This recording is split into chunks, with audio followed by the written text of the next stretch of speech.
La clase de hoy está dirigida a conocer un segundo modelo de probabilidad. Ya han visto las características y las condiciones de la distribución binomial en una clase anterior. Y la idea de hoy es poder conocer mejor dicho, de los modelos de distribución más conocidos y más usados dentro de nuestra disciplina. Recordemos que cuando uno habla de un modelo de distribución, se refiere a una forma que adquieren los datos debido a la variabilidad que presentan, ¿sí? Y dependiendo de cómo es esa forma que asumen los datos, se pueden derivar probabilidades teóricas de ocurrencia de algún evento, ¿sí? Podemos tener distintos patrones según la forma. Uno de esos patrones y una de esas formas es lo que vamos a ver hoy como distribución normal. Esta distribución normal, como se imaginarán por lo que estoy mencionando, tiene una forma característica y un modelo de probabilidad asociado teórico que tiene determinadas características también. Lo que sabemos, en primer lugar, es que mu y sigma son sus parámetros. Recordemos que cuando hablábamos de parámetros, hablábamos de propiedades descriptivas de las poblaciones y que esos parámetros se designaban con letras griegas. En este caso mu, que es la media poblacional, y sigma, que es el desvío poblacional. Entonces, nuestra distribución, ¿sí?, o aquella distribución que se ajusta a un modelo normal, queda definido por esos dos parámetros. Vamos a tener una distribución normal, que es lo que indica la n mayúscula, con sus parámetros mu y sigma correspondientes. Y eso, en definitiva, va a ser esa combinación de parámetros es la que nos va a terminar dando esa forma o patrón que mencionaba recién.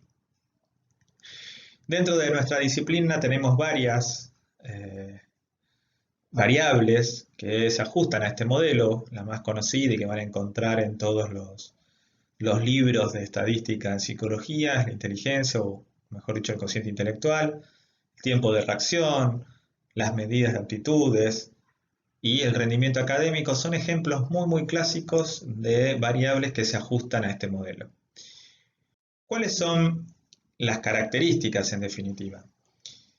Bueno, como podemos ver, hay una distribución que tiene una forma de campana, se la conoce como campana de Gauss, en la cual los valores de mayor frecuencia son aquellos valores que están en el medio, ¿sí? Es decir, la gran mayoría de las personas obtienen valores intermedios y es muy poco probable obtener valores que se van acercando a los extremos de esa curva.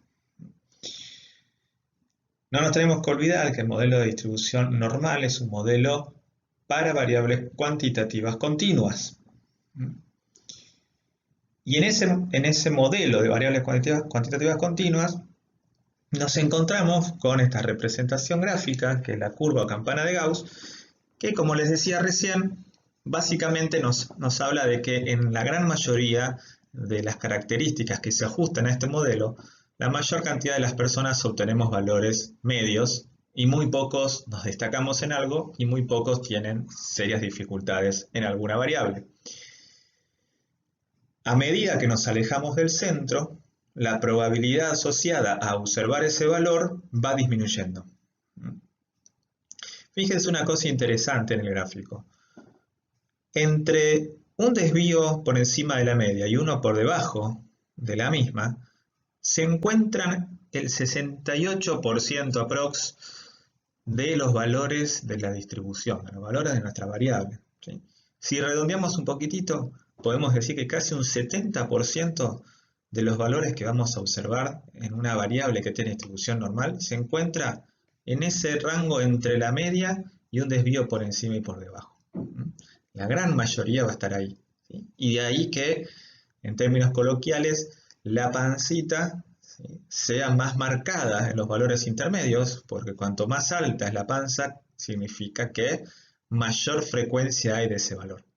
Entonces, los valores más frecuentes, el 70% de los valores va a estar puesto en ese intervalo que hay entre la media poblacional mu y un desvío sigma por encima y un desvío sigma por debajo de esa media poblacional. Si nos vamos hacia los dos desvíos por encima y por debajo, ya ahí nuestra curva va a cubrir al 95% de los valores de nuestra variable, de las observaciones de nuestra variable.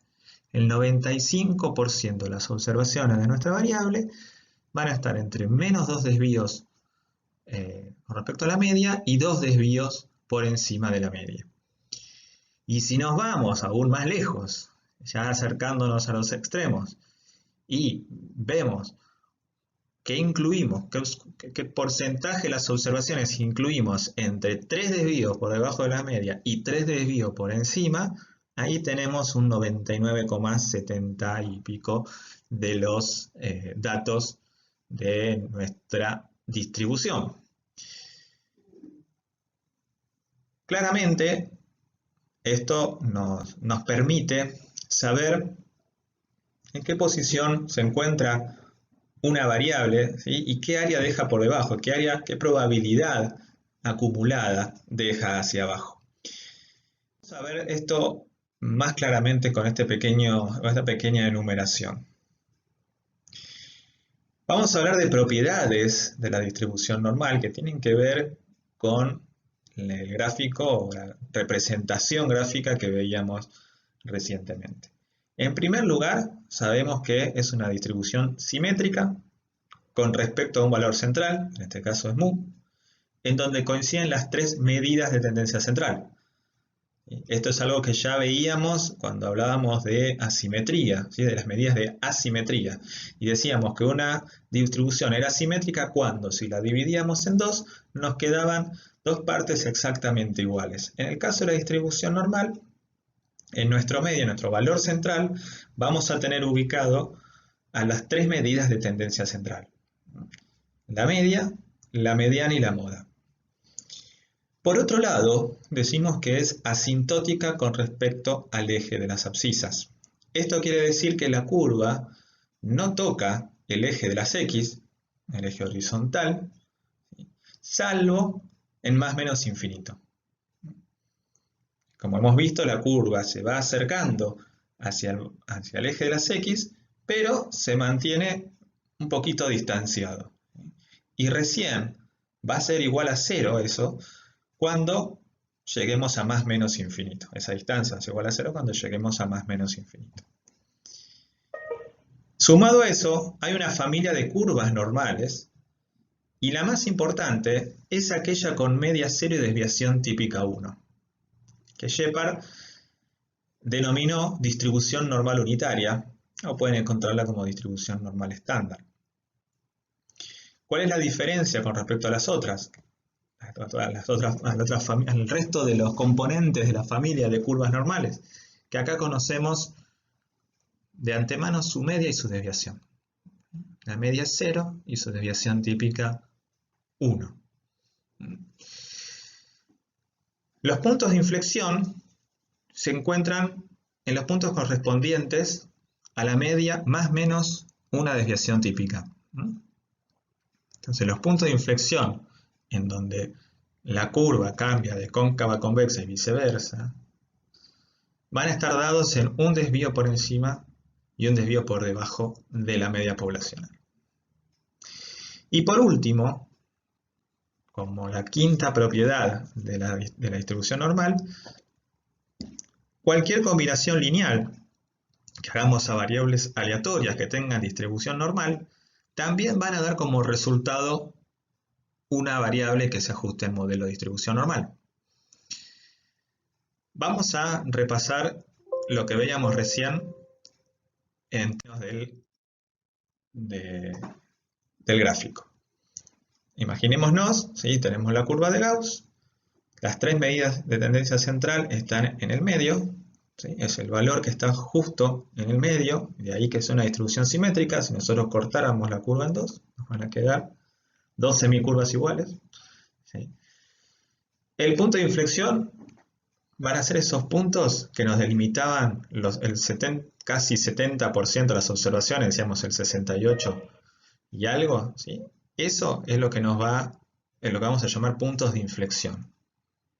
El valor que representa o el valor que se encuentra, mejor dicho, a un desvío por encima de la media y un desvío por debajo de la media. Ahí, esos dos son los puntos de inflexión.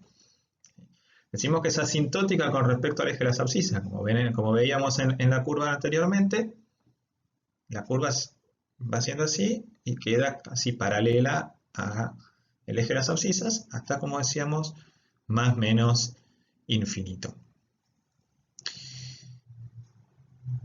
Ahora bien, ahora a la hora de hacer cálculos, decíamos que el hecho de tener un patrón o forma de distribución de probabilidades nos permitía tener una referencia, de ahí la idea de patrón, una referencia de un modelo de probabilidad teórica, nos va a permitir hacer ciertos cálculos, ¿sí? Que los podemos dividir como en dos grandes interrogantes. Aquel que se refiere a cuál es la probabilidad acumulada, ¿sí? O área asociado a un determinado valor de la variable. Y esto nos hace recordar a las viejas tablitas de distribución de probabilidades que usábamos anteriormente, en la cual nosotros teníamos cuál era el área asociada o la probabilidad acumulada de un valor determinado de nuestra variable, ¿sí? Hacia la izquierda, de ahí hacia abajo. Entonces nosotros podríamos decir que tal valor, ¿sí?, tiene una probabilidad asociada de tanto, que es el dibujito que ustedes pueden ver arriba de la tablita esa que les mencionaba, y en donde ustedes se encuentran n, lo que habíamos visto en la primera diapositiva, n con determinado parámetro y con determinado parámetro de medida de tendencia central y de variabilidad, y por otro lado lo que nos dice es la probabilidad asociada a que haya un valor por debajo de determinado valor z. Cuando hablamos de valor z, y ahí vamos al segundo interrogante, podemos preguntarnos qué valor de la distribución se asocia a una probabilidad asociada, dada previamente, ¿sí? Es decir, ¿qué valor me encuentro yo, ¿sí?, que tiene una probabilidad acumulada del 0,67, por decir algo, ¿sí?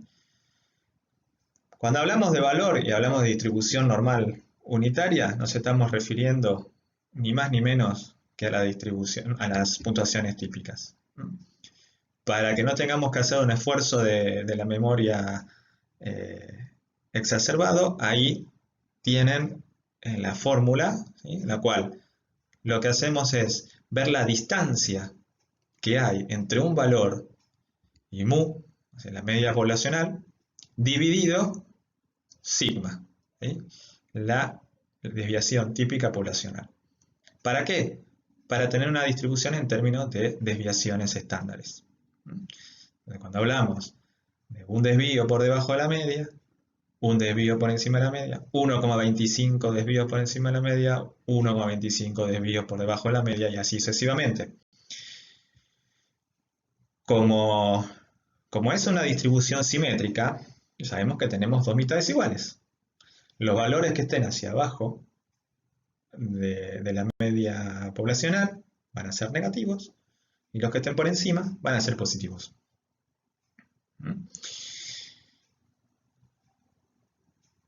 En síntesis, como les decía al comienzo, este es un modelo de probabilidad muy usado en nuestra disciplina, ¿sí?, porque gran parte de las características que nosotros medimos se adaptan, se ajustan a un modelo de distribución normal.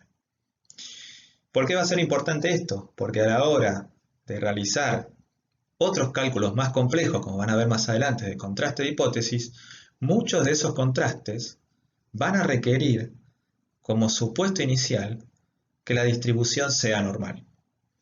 Entonces es algo que vamos a tener que testear.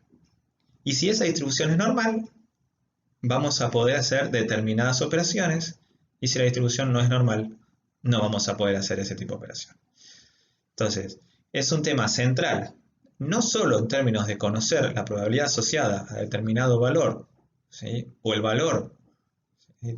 Al revés, que se asocia a determinada probabilidad, sino que también nos va a ocupar un lugar muy trascendental cuando hablemos de uno de los temas centrales de la materia, que es el de contraste de hipótesis, que lo veremos a la brevedad. Bueno, con esto cerramos este segundo modelo de distribución. Bueno, aprovecho y los saludo.